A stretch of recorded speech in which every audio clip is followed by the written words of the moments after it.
People hate the intelligentsia now. Why? The intelligentsia have never been... I see lefties do this sometimes too, like with economics, with like the field of economics, for example, where they make the mistake of assuming that Reaganomics or trickle-down economics or whatever the fuck else are endorsed by economics professors, you know, by the field, when in reality they're not. Overwhelmingly, they're not. Like the Reagan and people like Reagan have just selected the few compliant economics guys to stand with them. You know, so we dismiss the entire field because we, you know, under the guise of like ideological rejection, we're actually leaving a lot of knowledge on the table. Vaush talking himself to elitist socialism. Haven't you seen what I've been doing with the rural poor? No, I mean this. We need to get more gatekeepy, more pretentious, and more elitist, because right now everyone is getting stupider and everyone is getting lazier. At what point do you realize, like, there has to be a widespread social movement? There has to be a pushback against this, not just on the broader social, like the fabric, you know, we have like Mamdani lead people to socialism, blah, blah, blah. It has to go beyond that, right? We have to begin to value exceptionalism again. Not in like one race over another, stupid like substitutive bullshit like that, but in trying your best. Shouldn't we? Isn't that good? This is how you alienate people? I disagree, because I think if you accept mediocrity, they will fall to fascism. I disagree completely. I think that fascism appeals to the mediocre because it tells them, hey, the reason your life is shit is because of an external group. It's a different race, a different religion, a different whatever. They're the reason why things are going poorly. And they get led around by the nose. They get led around by the short hairs because they're a fucking loser. Why can't you get laid? It's the Jews or something. It's BBC, you know, it's something's keeping you from being happy, but it's not you. This is the mantra of every fascist leader. I think that you need to develop people personally, make them strong, in order to help them resist this. You have to, you don't alienate people, you actually bring people on board. And frankly, in my experience, the socialists who are so ill-tempered as to be off-put by suggestions that they work on their own lives too are fair-weather socialists at best, you know? These are people who are mostly concerned with in-group bias and like forming tight-knit friend circles that reaffirm their existing like personal problems. You know, these aren't people who are actually like warriors for the ideology. They just want, yeah, they want a social club. So I feel like you're not really risking much. You should advocate for, let people engage in a little bit of like, you know, self-betterment. Push people to be better. Don't just accept all the mediocrity you see. That's why I've been meaner to you guys. It's not really me being mean, you know? Look at a man from the past, 100 years ago. Now, 100 years ago, people were barely literate. I'm not talking about absolute terms, okay? But people, on average, I think, a lot of them, and I mean this, and maybe this is ahistorical, but I do mean this. I think they aspired to more. I think that 100 years ago, people were less gripped by cynicism. I think that people believed that there was more of a relationship between their hard work and the betterment of their life. Whether or not they were correct is immaterial. I'm talking about their perceptions here. And I think as a consequence of that, back then, there was a lot more drive. And you needed to be driven back then, man. It was the Great Depression 100 years ago. Or, yeah, it was about to be, yeah, it's thereabouts. Certainly, you know, in the ballpark. You needed to be driven or your ass was going to die, you know? I think that you had to believe in something. You had to believe in the value of trying hard. Nowadays, everything's just gray sludge. People don't like trying. People don't like putting in effort, you know? And I think that I think this complacency leads people to fascism. I really do. I think that, yeah. I think it was like that in Germany and Italy as well. What was the bedrock of fascism in Italy, right? Under Mussolini, it was soldiers who were disillusioned by the belief that they had been shafted for their contributions in the First World War. It was soldiers, wounded veterans, and so on who thought, why the fuck did we fight in that war anyway? What was the point if we weren't going to get any land? There was no glory for our family. We came back to nothing. They felt emasculated. They felt dispossessed. They were, generally speaking, in my opinion, based on what I have read of these individuals, losers. They were sore losers. They felt entitled to glorious conquest. They could have gone home and they could have continued to live with their families, but instead they had there was a sense of entitlement, and they thought the only way they could claim that entitlement, the only way they could restitute it, was the restoration of the Italian Empire. At least that's what they were told by Mussolini. With the Germans, likewise, right? Who do you blame for losing World War I? You blame the Jews, okay? They always, time and time again, MAGA. Why is the world the way it is? Why is everything going poorly? It's the Mexicans. It's the vermin within, you know? It's the same narrative every time. I think that it appeals to weakness. I think strong people don't fall for this. I don't think people of strong character fall for this. I don't think they do.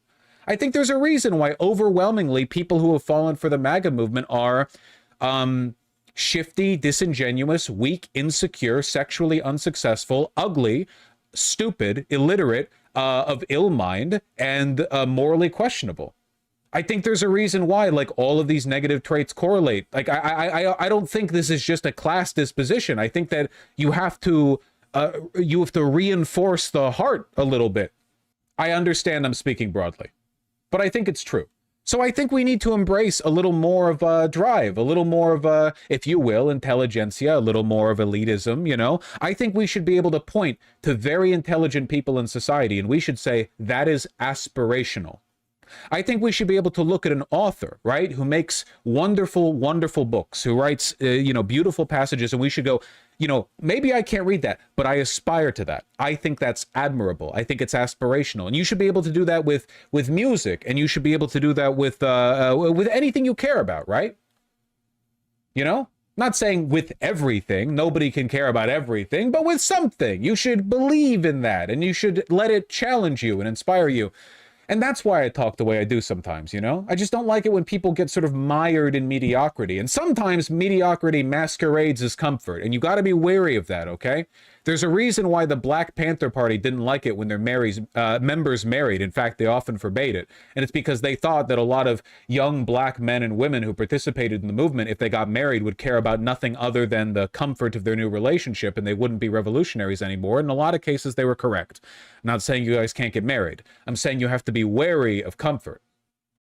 You should call the comfort stagnation. Yeah, maybe. I'd be wary of comfort, not because it's bad to be comfortable, but because it can lead you to stagnate. You should challenge yourself. Fascists like to say that, but they're lying. Fascists will be like, yeah, we live to struggle. We live for the conflict. And then they'll like sit at home jerking to lolly porn for 18 hours a day. I don't think they're being genuine when they say that. I think they just like the Crusader AI photos, or the AI memes, I don't think they're being sincere when they say that. You all get me, right? Partially? All right. I just want everyone to try their best, that's all.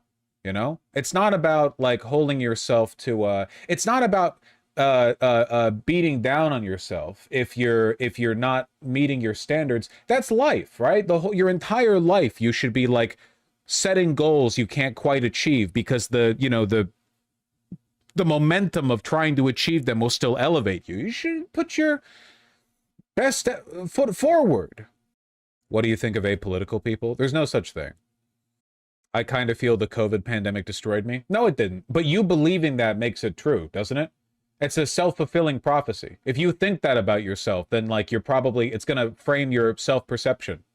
You can't do that, FYI, I think the thing you said from what was I saying? Thing you said about the Black Panther Party and marriage might not be true. Really? I thought I read that in a book. I read that. Didn't I read that in the assassination of Fred Hampton? Maybe the knowledge came from somewhere else. Well, I stand by the point, I suppose. Books lying? Why? Don't be smarmy. It's a well-respected book, okay? They definitely did not accept mediocrity in their members either way. It really does make me wonder how much good the DSA could do if they had, like, if every DSA chapter had, like, 20 or 30 very militant and competent members, rather than a bunch of respectfully 20-somethings looking to get laid, personality problems. Oh, I'm being too mean. But a lot of these people are very fair weather, right? You need warriors. You need people out there repping like it's their lives. Political activism used to be something that was your life. It wasn't just like a thing you did when you had free time on a weekend. Every member has to pass a basic literacy test and physical to join. I don't necessarily think that, but I do think a world in which that was expected would be a better world, yeah. And obviously some people are disabled, blah, blah, blah. But I think that, you know, it says a lot about a person, you know, holistically, if they're willing to, if they're able to pass a physical. And, I mean, literacy is just a given, you know? I have a friend who's politically organized, very intelligent and competent, but he's constantly disgusted at the loserdom around him. Yeah. No, yeah. It's unfortunately a lot of people really do just treat it like a, I don't know. A hobby? Like a social club. We do need more left-leaning workout groups. I think this also plays into, what I said earlier about people's fear of confrontation, where the problem is, like, if there's a right-leaning social group, like they're working out or whatever, and a guy's being a dipshit, that guy will probably just be ousted. Whereas if there's a left-leaning group and there's some drama whore in there who's like constantly starting shit over something, oh, I don't feel like my concerns are being listened to. Oh, I don't feel like I'm being respected. Oh, I feel like I'm being microaggressed upon. Like they would, that person would be able to prey upon the sympathy of progressive people when you should also just boot their asses. But then they would just go on Twitter and whine about like the exclusionary. What's that one? They fab trans femme meme or whatever, the one where the non-binary AFAB person is like, oh hey, a trans woman, I'm sorry, but this is an AFAB only space, da-da-da, and then the trans woman says, that's okay, I don't like they fabs anyway. And then the Twitter post thread comment 1 of 26, how I felt othered by the, you know, some of you know what I'm referring to. If not, who cares? I don't care about you. The Portland polycule. Yeah. That's not nice. I'm sorry. I do care about you. No, you don't. You got me. They should vibe check your Twitter posting before being admitted. You should just be able to oust people who are antisocial, man. You should just be able to throw them out, you know? I had a bad experience in my local DSA meeting. I was so disappointed. I understand that, but keep in mind that nothing will ever change for the better if you get disillusioned after one bad experience. You have the ability, especially if you're strong-willed, to change things like that for the better, you know? You have the ability to plant your feet in the ground and say, maybe people here are cringe, but my aura of anti-cringe will, will remake this DSA chapter in its own image. Don't be like an aggressive bitch about it or anything, but, you know, if you think there are things you can improve upon, give it a shot. Yeah, you can be somebody else's good experience. A big problem I see is people don't realize being antisocial around people hurts everyone around you. It's not just you choosing to be a lazy bones, you tear down the people around you. Yeah, it's like when you're out in a group setting and you've got that one friend who's clearly in a bad mood, but they seem oblivious to how much their bad mood is tearing down everyone else's mood. So they're actually being a huge piece of shit because they're like you think in their head, they're thinking like, why won't someone comfort me? But no, they haven't said anything. So it's just like, they're just being belligerent and waiting for something to happen, but in the meantime they're making everyone else unhappy. Oh yeah, that's usually me. Don't fucking do that then. Yeah, you don't want to be in subreddits doublethink. You want to go out in the IRL if you can. Oy, oy. What if I'm always in a bad mood? Then you have a personality disorder and you should fix it.